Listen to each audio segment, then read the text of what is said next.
ಜಲಗೋಳ ಹೈಡ್ರೋಸ್ಫಿಯರ್ first PU ಭೂಗೋಳಶಾಸ್ತ್ರ 8ನೇ class ಸಮಾಜ ವಿಜ್ಞಾನ ಭೂಮಿ ಮೇಲ್ಮೈ 70.78% ರಷ್ಟು ಭಾಗ ಅಂದರೆ 361 ಚದುರ ಲಕ್ಷ ಕಿಲೋಮೀಟರ್ ಪ್ರದೇಶವು ನೀರಿನಿಂದ ಆವರಿಸಿದೆ.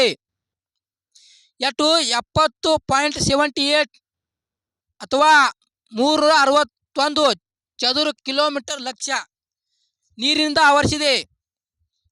ಜಲಭಾಗಗಳು ಸಮುದ್ರ, ಕೊಲ್ಲಿ, ಖಾರಿ, ಸಮುದ್ರ, ಸಾಗರ, ಜಲಸಂಧಿ. ಸಮುದ್ರಗಳು ಮಹಾಸಾಗರದಲ್ಲಿ 93% ನೀರದ, ಶುದ್ಧ ನೀರು 5%, ಹಿಮಗಳಲ್ಲಿ 2% ಅದ.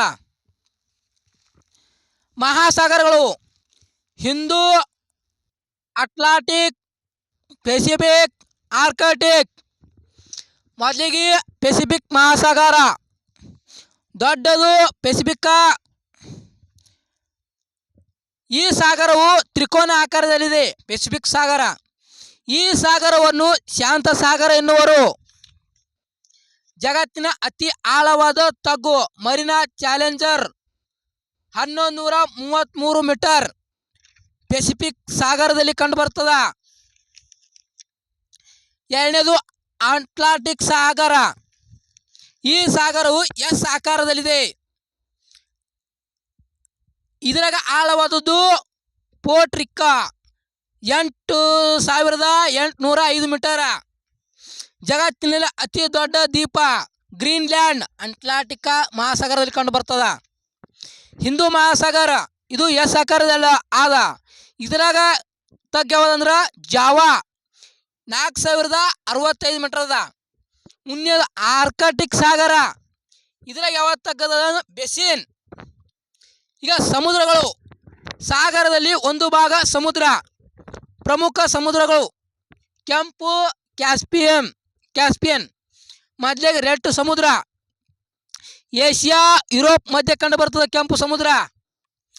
ಕೆಂಪು ಸಮುದ್ರ ಸುತ್ತುವರಿದ ದೇಶಗಳು Arctic, Bulgarian, Romania, Ukraine, Russia, Georgia. ಈ ಎಲ್ಲ ದೇಶಗಳು ಸುತ್ತುವರೆದವ. ಎರಡನೇದು ಕ್ಯಾಸ್ಪಿಯನ್ ಸಮುದ್ರ. ಈ ದೇಶ ಸುತ್ತುವರೆದವ ಅಂದ್ರೆ Russia, Azerbaijan, Turkmenistan, Iran, Kazakhstan.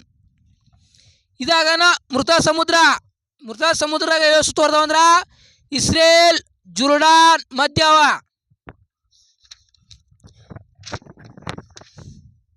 ಈಗ ಸರ್ಗ್ಯಾಸ್ಕೋ ಸಮುದ್ರ. ಇದು ಯುರೇಷಿಯಾದ ಪೂರ್ವ ಭಾಗದಲ್ಲಿ ಕಂಡು ಬರ್ತದ. ಇದು ಯಾವುದೇ ಕರಾವಳಿ ತೀರ ಹೊಂದಿಲ್ಲದ ಸಮುದ್ರ ಇದು. ಈಗ ಸಾಗರದ ಮೇಲ್ಮೈ ಲಕ್ಷಣಗಳು.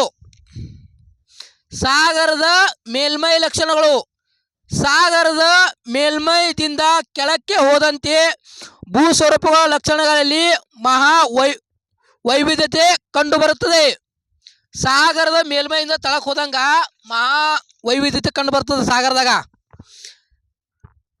ಆಳಸಾಗರ ಭಾಗದಲ್ಲಿ ಕಂಡುಬರುವ ಪ್ರಮುಖ ಭೂಸ್ವರೂಪಗಳು: ಒಂದನೇದು ಖಂಡಾವರಣ ಪ್ರದೇಶ, ಎರಡನೇದು ಖಂಡಾವರಣ ಇಳಿಜಾರು, ಮೂರನೇದು ಆಳಸಾಗರ ಮೈದಾನ, ನಾಲ್ಕನೇದು ಆಳಸಾಗರ ತಗ್ಗು. ಒಂದನೇದು ಖಂಡಾವರಣ ಪ್ರದೇಶ.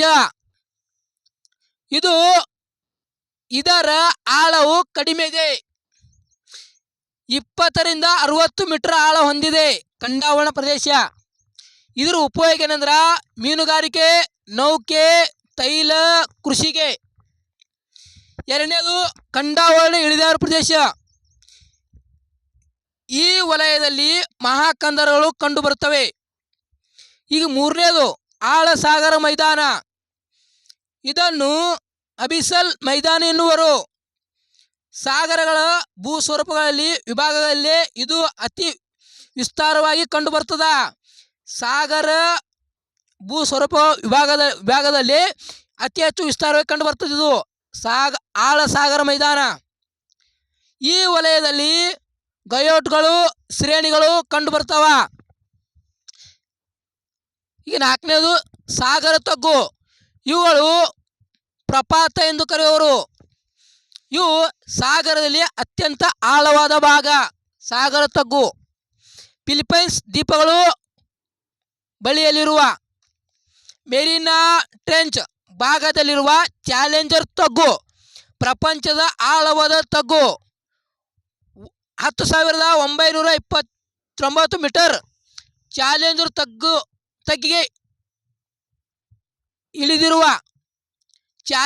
ತಗ್ಗಿಗೆ ಇಳಿದಿರುವ ವ್ಯಕ್ತಿಗಳು ಟ್ರಿಸ್ಟ್ ಜಾಕ್ವಿನ್ ಪಿಕಾಗೋ 1960. ಎರಡನೇದವ ಕೆನಡಾ ದೇಶದವ ಜೇಮ್ಸ್ ಕ್ಯಾಮ್ರೂನ್ 2012. ಈಗ ಉಷ್ಣತೆ ಮತ್ತು ಲವಣತೆ. ಉಷ್ಣತೆ ಭೂಭಾಗದಿಂದ ಸಾಗರ ನೀರಿನ ಶಾಖವು ಭೂಭಾಗಕ್ಕಿಂತ ಸಾಗರ ನೀರು ಶಾಖವನ್ನು ಪಡೆಯುವುದು ಮತ್ತು ತಂಪಾಗುವ ಪ್ರಕ್ರಿಯೆ ಬಹಳ ನಿಧಾನವಾಗಿದೆ. ಭೂಮಿಗಿಂತ ನೀರ ಜಲ್ದಿ ಶಾಖ ಹಿಡ್ಕೊಳ್ಳಲ್ಲ. ಭೂಮಧ್ಯ ರೇಖೆಯಿಂದ ಧ್ರುವ ಕಡೆಗೆ ಹೋದಂತೆ ಉಷ್ಣಾಂಶವು ಕಡಿಮೆ ಹೋಗುತ್ತದೆ. ಸೂರ್ಯನ ಕಿರಣಗಳು ಸಾಗರದ ನೀರಿನ ಮೂಲಕ 200 ಮೀಟರ್ ಆಳದವರೆಗೆ ಪ್ರವೇಶಿಸುತ್ತವೆ. ಈ ಆಳಕ್ಕಿಂತ ಕೆಳಭಾಗಕ್ಕೆ ಹೋದಂತೆ ಉಷ್ಣಾಂಶವು ನಿಧಾನವಾಗಿ ಕಡಿಮೆ ಆಗುತ್ತದೆ. ಸೂರ್ಯನ ನೀರಿನ ಅಂಶ ಬೆಳಕಿನ ಅಂಶ 200 ಮೀಟರ್ ಇಟ್ಟು ಒಳತವ, ಮುಂದೆ ಹೋಗಲ್ಲ ನೀರಿನಾಗ. ಸೂರ್ಯನು ಕಿರಣಗಳು ನೀರಾಗ ಸಮುದ್ರದಾಗ 200 ಮೀಟರ್ ಒಟ್ಟಿಗೆ ಹೋಗ್ತಾವೆ. 200 ಮೀಟರ್ ಒಟ್ಟಿಗೆ ಹೋಗ್ತಾವೆ, ಮುಂದೆ ತಳಗೆ ಹೋಗಲ್ಲ. ಈಗ ಲವಣತೆ ಬಗ್ಗೆ. ಲವಣತೆ ಹಂಚಿಕೆ. ಸಾಗರ ಸರಾಸರಿ ಲವಣತೆ ಪ್ರಮಾಣ 35. ಲವಣ ಪ್ರಮಾಣವು ಸಾಗರದಿಂದ ಸಾಗರಕ್ಕೆ ವ್ಯತ್ಯಾಸ ಇದೆ. ಅಟ್ಲಾಂಟಿಕ್ ಸಾಗರದ ಸರಾಸರಿ ಲವಣ 36, ಪೆಸಿಫಿಕ್ದು 35, ಹಿಂದೂದು 35. ಹೆಚ್ಚು ಲವಣ ಆರ್ಕಾಟಿಕ್ ಕೃತಕ ಮಕರ ವೃತ್ತದಲ್ಲಿ.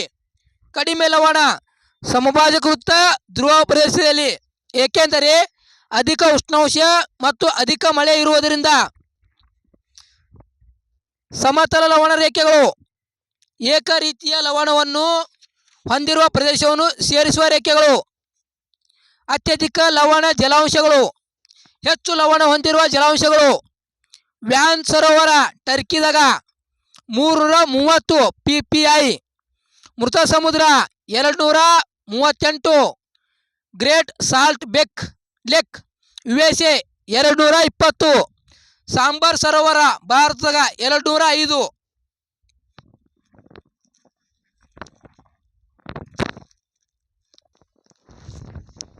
ಸಾಗರ ಪ್ರವಾಹಗಳು. ಮಹಾಸಾಗರದ ನೀರು ನಿಂತ ನೀರಲ್ಲಿ ಇದ್ದು ಬಾಹ್ಯ ಶಕ್ತಿಗಳಾದ ಸೂರ್ಯ, ಚಂದ್ರ, ಮಾರುತಗಳು, ಉಷ್ಣಾಂಶ, ಲವಣ ಸಾಂದ್ರತೆ ಇತ್ಯಾದಿ ಪ್ರಭಾವಗಳಿಂದ ಚಲನೆಯನ್ನು ಹೊಂದಿದೆ. ಒಂದನೇದು ಇದು ಸಮತಲ ಚಲನೆ, ಅದರಾಗ ಅಲೆಗಳು ಪ್ರವಾಹಗಳು.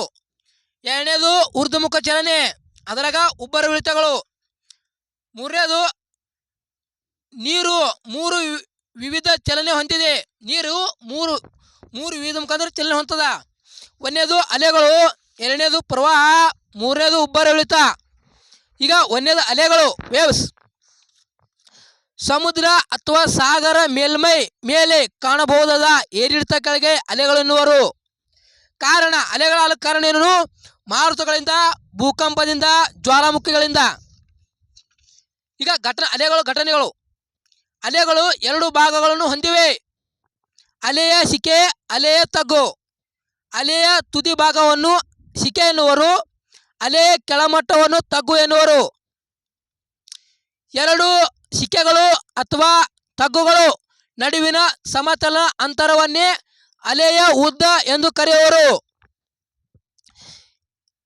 ಶಿಖೆ ಅಥವಾ ತಗ್ಗುಗಳ ನಡುವಿನ ಊರ್ಧ್ವಮುಖವಾದ ಅಂತರವನ್ನು ಅಲೆಯ ಎತ್ತರ ಎಂದು ಕರೆಯುವರು. ಈಗ ಕ್ವಿಕ್ ರಿವಿಷನ್. ಈಗ ಭೂಮಿ ಮೇಲೆ ಎಷ್ಟು ನೀರು ಅಂದ್ರ 70.78% ಅಥವಾ 361 ದಶಲಕ್ಷ ಕಿಲೋಮೀಟರ್ ನೀರು ಆವರಿಸ್ಯದ. ನೀರು ಎಲ್ಲೆಲ್ಲ ಅಂದ್ರ ಸಮುದ್ರದಾಗದ, ಕೊಲ್ಯಾಗದ, ಕಾರಿದಾಗದ, ಸಾಗರದಾಗದ, ಜಲಸಂಧಿಗಳದ. ನೀರು ಸಮುದ್ರ ಸಾಗರದಲ್ಲಿ 93% ಅದ. ಮಾತ್ರ ಶುದ್ಧ ನೀರು 5% ಅದ. ಹಿಮದಲ್ಲಿ ನೀರು 2% ಅದ. ಮಹಾಸಾಗರಗಳು 4: ಪೆಸಿಫಿಕ್, ಅಟ್ಲಾಂಟಿಕ್, ಹಿಂದೂ, ಆರ್ಕಟಿಕ್. ಒಂದನೇದು ಪೆಸಿಫಿಕ್, ಇದು ದೊಡ್ಡ ಮಹಾಸಾಗರ. ಈ ಸಾಗರ ತ್ರಿಕೋನ ಆಕಾರದಾಗದ. ಇದನ್ನು ಶಾಂತಿ ಸಾಗರ ಎನ್ನುವರು. ಇದರಾಗೆ ಜಗತ್ತಿನ ಅತಿ ಆಳವಾದ ತಗ್ಗು ಮರೀನಾ ಚಾಲೆಂಜರ್ ಅದ. ಎರಡನೇದು ಅಟ್ಲಾಂಟಿಕ್ ಸಾಗರ, ಇದು ಎಸ್ ಆಕಾರದಾಗದ. ಇದ್ರಾಗ ಅತಿ ಆಳವಾದ ತಗ್ಗು ಯಾವಂದ್ರ ಪೋರ್ಟ್ ರಿಕ್ಕಾ. ಜಗತ್ತಿನ ಅತಿ ದೊಡ್ಡ ದ್ವೀಪ ಗ್ರೀನ್ಲ್ಯಾಂಡ್ ಅಟ್ಲಾಂಟಿಕ್ ಸಾಗರದಾಗ ಕಂಡು ಬರ್ತದ. ಹಿಂದೂ ಮಹಾಸಾಗರ, ಇದು ಎಂ ಆಕಾರದ. ಈ ಹಿಂದೂ ಮಹಾಸಾಗರ ಅತಿ ಆಳವಾದ ಕಂದರೆ ಅದು ಜಾವಾ, 4065 ಕಿಲೋಮೀಟರ್ ಅದ, 5 ಮೀಟರ್ ಅದ. ಈಗ ಆರ್ಕಟಿಕ್ ಸಾಗರ, ಇದ್ರಾಗ ಆಳವಾದ ಕಣಿವೆ, ಆಳವಾದ ತಗ್ಗು ಅಂದ್ರ ಬೆಸಿನ್. ಸಮುದ್ರಗಳು: ಕೆಂಪು ಸಮುದ್ರ, ಕ್ಯಾಸ್ಪಿಯನ್ ಸಮುದ್ರ. ಕೆಂಪು ಸಮುದ್ರ 7 ದೇಶ ಅಂದ್ರ ಏಷ್ಯಾ ಮತ್ತು ಯುರೋಪ್ ಖಂಡ ಮಧ್ಯ ಅದ. 7 ದೇಶ ಟರ್ಕಿ, ಬರ್ಲೇಲಿಯಂ, ರೊಮ್ಯಾನಿಯಂ, ಉಕ್ರೇನ್, ರಷ್ಯಾ, ಜಾರ್ಜಿಯಾ. ಈ ಕ್ಯಾಸ್ಪಿಯನ್ ಸಮುದ್ರ Russia, Azerbaijan, Turkmenistan, Iran, Kazakhstan. ಇನ್ನು ಮೃತ ಸಮುದ್ರ ಇಸ್ರೇಲ್ ಮತ್ತು ಜೋರ್ಡಾನ್ ಮಧ್ಯ ಅದ. ಈಗ ಸಾಗರದ ಮೇಲ್ಮೈ ಲಕ್ಷಣಗಳು: ಸಾಗರಕ್ಕೆ ಒಳಗೆ ಹೋದಂಗ 4 ಪ್ರಕಾರ ಭೂಸ್ವರೂಪ ಕಂಡು ಬರ್ತಾವ. ಕಂಡಾವಣ ಪ್ರದೇಶ, ಕಂಡಾವಣ ಇಳಿಜಾರು, ಸಾಗರದ ಆಳ ಮೈದಾನ, ಸಾಗರ ತಗ್ಗು ಪ್ರದೇಶ. ಈ ಕಂಡಾವಣ ಪ್ರದೇಶ ಇದು ಅತಿ ಕಡಿಮೆ ಆಳದ. ಇದು ಎಷ್ಟಪ್ಪ ಅಂದ್ರೆ 20 ರಿಂದ 60 ಮೀಟರ್ ಆಳ ಹೊಂದ್ಯದ. ಇಲ್ಲಿ ಇದ್ರಾಗ ಉಪಯೋಗ ಏನಂದ್ರ ಮೀನುಗಾರಿಕೆ, ನೌಕೆ, ತೈಲ, ಕೃಷಿಗೆ. ಈ ಕಂಡಾವಣ ಇಳಿಜಾರು ಪ್ರದೇಶ, ಈ ಕಂಡಾವಣ ಇಳಿಜಾರು ಪ್ರದೇಶದಾಗ ಏನು ಕಂಡು ಬರ್ತಾವ? ಮಹಾಕಂದರಗಳು ಕಂಡು ಬರ್ತಾವ. ಇನ್ನು ಮೂರನೇದು ಸಾಗರ ಆಳು ಮೈದಾನ, ಇದಕ್ಕೆ ಅಬಿಸನ್ ಮೈದಾನ ಎನ್ನುವ ಕರೆಯೋರು. ಇದ್ರಾಗ ಏನಂತಾರ, ಇದು ಸಾಗರ ಭೂ ಸ್ವರೂಪಗಳಲ್ಲಿ ಅತಿ ಹೆಚ್ಚು ವಿಸ್ತಾರವಾಗಿ ಹೊಂದ್ಯದ. ಇದ್ರಾಗ ಈ ವಲಯದ ಏನು ಕಂಡು ಬರ್ತಾವ? ಗಯೋಟರ್ ಶ್ರೇಣಿಗಳು ಕಂಡು ಬರ್ತಾವ. ಈಗ ಸಾಗರದ ತಗ್ಗುಗಳು, ಇವುಗಳನ್ನು ಪ್ರಪಾತ ಎಂದು ಕರೀತಾರೆ. ಸಾಗರ ತಗ್ಗುಗಳು ಇವು ಅತ್ಯಂತ ಆಳವಾಗ್ಯವ. ಮತ್ತು ಈಗ ಚಾಲೆಂಜರ್ ತಗ್ಗಿನಾಗ ಇಳಿದವ್ರು ಯಾರ್ಯಾರಂದ್ರ ಟ್ರಿಸ್ಟ್ ದೇಶದವ ಜಾಕ್ವಿನ್ ಪಿಕಾರ್ಡೋ. ಎರಡನೇದವ ಕೆನಡಾದ ಜೇಮ್ಸ್ ಕ್ಯಾಮ್ರೂನ.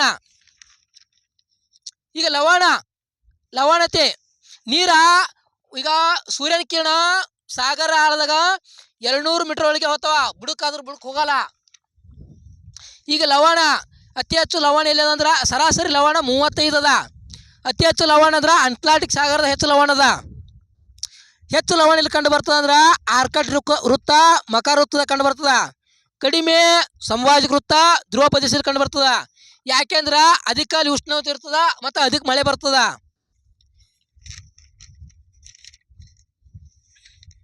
ಈಗ ಅತಿ ಹೆಚ್ಚು ಲವಣತೆ ಹೊಂದಿರುವ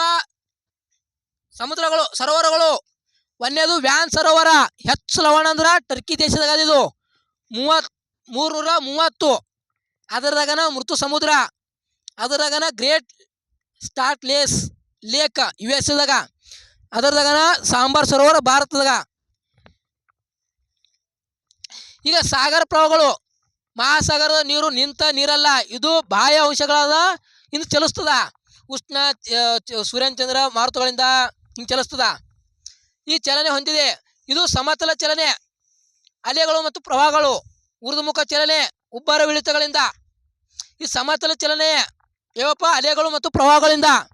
ಊರ್ಧ್ವಮುಖ ಚಲನೆ, ಉಬ್ಬರ ಇಳಿತಗಳಿಂದ.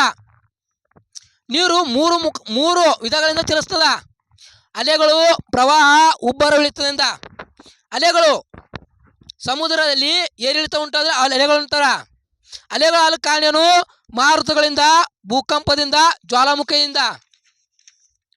ಅಲೆಗಳಲ್ಲಿ 2 ಭಾಗ ಹೊಂದ್ಯಾವ. ಒಂದನೇದು ಅಲೆ ಸಿಕ್ಕೆ, ಅಲೆ ತಗ್ಗು. ಅಲೆಯ ತುದಿ ಭಾಗವನ್ನು ಸಿಕ್ಕೆ ಎನ್ನುವರು, ಅಲೆಯ ಕೆಳಭಾಗವನ್ನು ತಗ್ಗು ಎನ್ನುವರು. 2 ಸಿಕ್ಕೆಗಳು ಅಥವಾ ತಗ್ಗುಗಳು ನಡುವಿನ ಸಮತಲ ಅಂತರವನ್ನು ಅಲೆಯ ಉದ್ದ ಎನ್ನುವರು. ಶಿಕೆ ಮತ್ತು ತಗ್ಗುಗಳ ನಡುವಿನ ಊರ್ಧ್ವಮುಖವಾದ ಅಂತರವನ್ನು ಅಲೆ ಎತ್ತರ ಎಂದು ಕರೆಯುವರು.